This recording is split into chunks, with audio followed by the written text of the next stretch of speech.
ሀና ልታገባ። አንተ ደግሞ የምትቀልድበትን ቦታ እንኳን አታውቅም። እውነቴን ነው። ምን ሀና ልታገባ ነው? ድርጅቱ እኮ እንዴት ሆነ ብሎ ጠይቀኝ። የማንን? የኛን ድርጅት? አይገርምሽም? ቆይ ለምን ፈልጎት ነው ደግሞ እሱ እንደዛ ያለ? ምናልባት ላገባ ነው። እንደምትወጂው ታዲያ ምን ልበል? እኔ አቅም የለኝ። በምን ደግሼ ድርሻለሁ? አባዬ እኔ በቡናም ቢሆን አንተ መርቀህ እንድትሸኘኝ ብቻ ነው ፈል። ልጁን ያውቁታል? ኧረ እኔ ልጁንም አላውቀውም። እሷ ናት ላገባ ነው ያለች። እና እርሱ ወጣት ናት እኮ የፈለገችውን መርጣ ማግባት መብቷም። ከአምላኩ ጋር መነጋገሩን ይቀጥሉ። እኔም ደግሞ ልሂድና የጦርነቱን ፊሽካ ነፍቼ ጦርነት። እኔ እኮ ሳልቀበል ቀርቼ አይደለም። ሜሉ እስቲ አንዳንዴ ዞር ብለሽ ራስሽን ተመልከቺ። ስለ ሀና፣ ስለ ሰላም፣ ስለ ምናሴ እኮ ዞር ብለሽ አስበሽ አታውቂም። የእነሱን ነገር ለማስተካከል እኮ ነው እንደዚህ ሌት ተቀን እየሰራሁ ያለሁት። ሜሉ ይቅርታ አልጠይቅሽ። ስልኬን ስለሰረቅሽ እየቀለድኩኝ አይደለም። ለሁሉም ነገር በጣም ይቅርታ። ለምንድን ነው ይቅርታ የምትጠይቅኝ? ያልኩሽ እኮ ምን መሰለሽ፣ ለአሴር ስልኬን እንደወሰድሽብኝ መናገር አልነበረብኝም። ግን ደግሞ ተናግረሻል እኮ። ይቅርታ ጠየቅኩሽ አይደል? ታየክ። እስኪ ንገሪኝ። ትርንጎዬ ሱቅ ላከችኝ። እሺ። የሱ ነገር ለካ ትርንጎዬን እንድትወጣ አድርጊልኝ ብሏት ነው። ከዛስ? ከዛ በኋላማ በደስታ ሳበደኝ። ምን አድርጎ? ሀና ልታገባ መሆኗን ለአባቷ ነገረቻቸው። አቶ ኖላዊን አባቷም በጣም በደስታ ልጃቸው ልታገባ ስለሆነ በደስታ ነበር የተቀበሏት። አሴ ደግሞ ቸምቹ ሄዶ ስለነገረው በጣም ከፍቶታል። ወይዘሮ ሜላት እንግዲህ አቶ በቃሉ ለመከታተል ዘዴ እየፈጠሩ ነው ከአቶ መስፍን ጋር። ሰላም ጤና ይስጥልኝ ክብራንና ክብራን የቻናሌ ቤተሰቦች፣ ለቻናሌ አዲስ የሆናችሁ ሰብስክራይብ በማድረግ ተቀላቀሉኝ እያልኩኝ እንዲሁም ሸርና ላይኳን አትርሷት ወገኖች፣ አበረታቱኝ። ዛሬ ደግሞ ኖላዊን መከታተል አብራችሁኝ ቆዩ። ጆሮ እንግዲህ ሀናን ማግባቷን ከቸምቹ ነበር የሰማው። ቸምቹ ወደነ ሀና ቤት ወደ አባባ ኖላዊ ቤት ሄዶ ነበረ። ታዲያ እሳቸውም ስለነገረቻቸው እንግዲህ የሚጠሩትን ሰው እያሰቡ ነበረ። ምን እየሰሩ ነው የደበረውት በማለት ይጠይቃቸዋል ቸምቹም። ታዲያ ዛሬ ሀና እዚህ አድራ ነበረ፣ የምስራችም ሰማሁ በማለት ይነግሩታል። ምንድነው ደግሞ እሱ? ሀና ልታገባ ነው በማለት ነበር የነገሩት። ታዲያ ምንድነው የምታገባውን በማለት ቸምቹም ግራ ይጋባል። አሴምና ቸምቹም እንግዲህ ከደሴ ከመጡበት ቀን ጀምሮ አብረዋቸው ሆነው አልተለዩም ነበር። ክፉንም ደጉንም አብረው እያሳለፉ ነበር። ሀናንም ቢሆን ቢወዳትም እንኳን ከጎኗ ሆኖ ክፉዋን መስማት አይወድም አሴ። ታዲያ በተስፋም ነገን ትሆናለች በማለት እየጠበቃት ነበረ። ዛሬ ግን የቁርጥ ቀን ይመጣል ብሎ ባላሰበው ሰዓት ሀና እንደምታገባ ቸምቹ ሲነግረው ግራ ተጋብቷል። ጆሮ በጣም ግራ ይጋባል። በድንጋጤም ወዴት እንደሚሄድ እንኳን ባያውቅም ወደዛና ወደዚህ ካለ በኋላ እንግዲህ ጥሏቸው ካጠገባቸው ሄዷል። አባባ ኖላዊ ግን በጣም ተደስተው የሚጠሯቸውን ሰው እሰቡ በወረቀት ላይ እየጻፉ ነው። ካሁኑ ዝግጅቱን ጀምረውታል። በደስታቸው ልታገባ ስለሆነ ደስ ብሏቸዋል። ቸምቹም እንግዲህ በሰማው ነገር በጣም ነው የደነገጠው። ግራ በመጋባት ነበረ።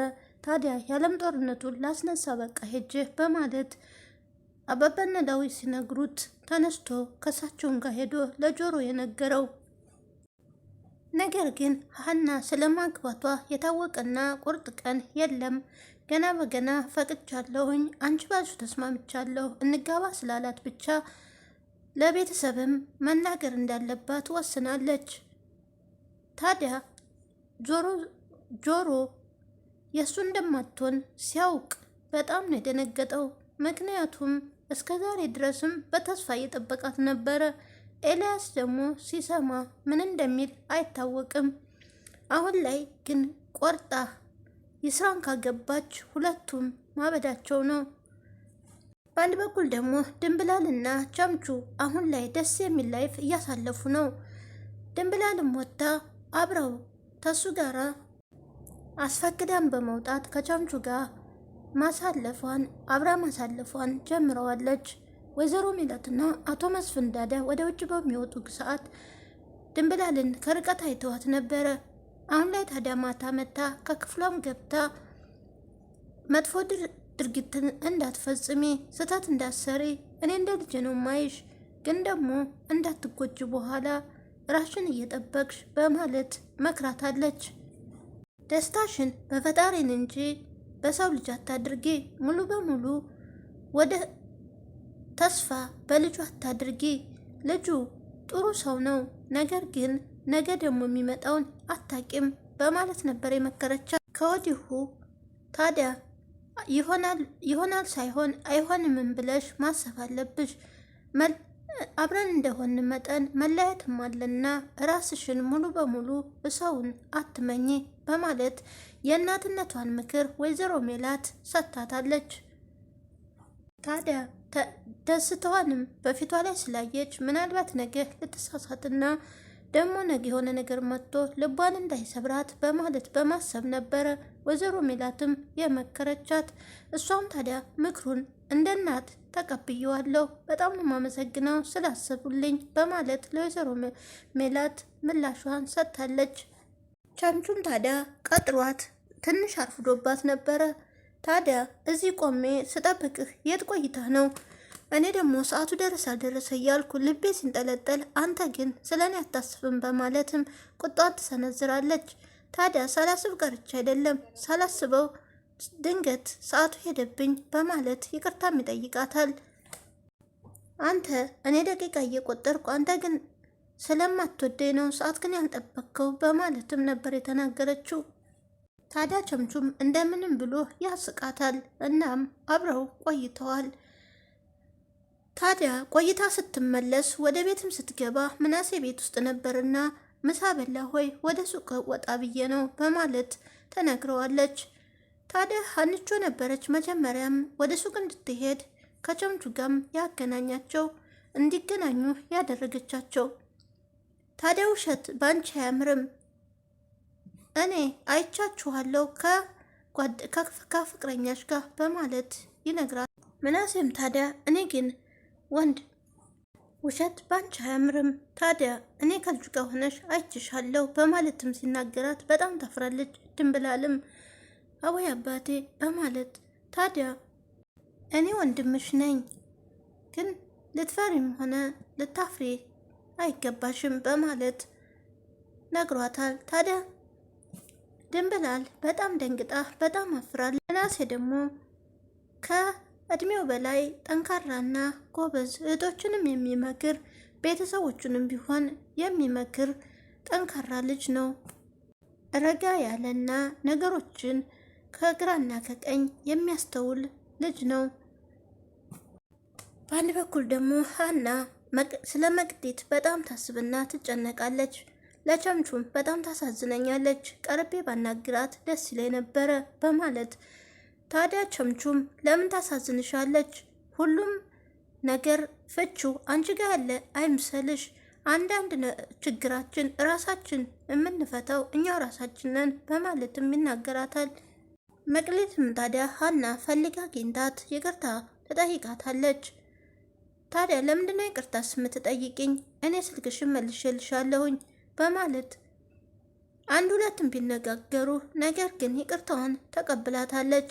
ግን ደግሞ ይቅርታ አደረግኩልሽ ማለት በምወደው ሰው ከመጣሽብኝ አለቅሽም አሁንም ቢሆን በማለት በዛቻ ነበር የነገረ። ታዲያ መቅዴ ጆሮን ስለምትወደው ጆሮ ሲበሳጭና ሁኔታውን ስለምታይ ሁልጊዜም ጠላቷ አድርጋ ነው የምታያት። መቅዴ ጆሮን በጣም ተወደዋለች። ነገር ግን ጆሮ ደግሞ ሀንቾን ነው የሚወደው። ሀንቾ ምንም ነገር ብትሆን ማንም ሰው ቢነካበት አይወድም። ስለዚህ እሷ ደግሞ ተረድተዋለች። እሱ ደግሞ እንዲከፋውና እንዲበሳጭም አትፈልግም። የምትወደው ሰው ደስተኛ እንዲሆንላት ነው የምትፈልገው መቅዴ። ታዲያ በዛም የተነሳ ሀንቾን በጣም ትጠላታለች። ሀንቾ ታዲያ ሆነ ባልሆነው መጨነቅ ነውና ሁለተኛ አጠገቤ እንዳትደርሺ ብላት መቅዲ ስትሄድ ምን ሆና ነው እች ልጅ በማለት በጣም ትጨነቃለች። በአንድ በኩል ደግሞ ወይዘሮ ሜላትና አቶ መስፍን እንግዲህ አቶ በቃሉን ለመከታተል እየተወያዩ ነበረ። ታዲያ ለብቻውም እንዳገኘው ሲነግራት አቶ መስፍን ወይዘሮ ሜላት አላመነችም ነበረ። እንድታምኔ ምን ማድረግ አለብኝ? እኔ ውሸት እንደማልወድ ታውቂያለሽ። ነገር ግን መከታተል አለብን። የሆነ ነገር ሳይኖረው አይቀርም። በደህናው ስለ ድርጅቱም እየጠየቀኝ ነበር በማለት ይነግራታል። ታዲያ ውሳኔ ላይ ደርሰው አቶ መስፍን ከርቀት ሆኖ እየተከታተለው ነበረ። እሱም ደግሞ ከሰዎቹ ጋር ሲወጣና ሲገባ አይቶታል። ወይዘሮ ሜላት ደግሞ ለምንድን ነው ያልደወለው? ምንም ነገር አላገኘም ማለት ነው ወይስ ወዴት ሄዶ ነው በማለት እየተጨነቀች ነበረ። ታዲያ ስልክም ደውላ ምንስ አዲስ ነገር አለ ብላ ስትጠይቀው ምንም አይነት አዲስ ነገር የለም፣ አዲስ ነገር ሲኖር እደውልልሻለሁ እኮ ብዬ ነው በማለት ይነግራታል። አብረውም ሆኖ እንግዲህ ስለ ራሳችንም ሆነ ስለ ልጆቻችን ምንም አንነጋገርም። አሁን ላይ ይሄ ስለ ድርጅቱ ነው ያለን ገንዘብ ራሱ በቂ ነው። ግን ደግሞ ልጆቻችንን ምን እንደሚያስፈልጋቸው ምን እንደሚሆኑ እንኳን እኛ ማወቅና መረዳት አለብን። ልጆቻችን ትልልቆች ናቸው በማለት አቶ መስፍንም ለወይዘሮ ሜላት ይነግራታል። ወይዘሮ ሜላት ታዲያ ድርጅቷ እንዲፈርስ ወይም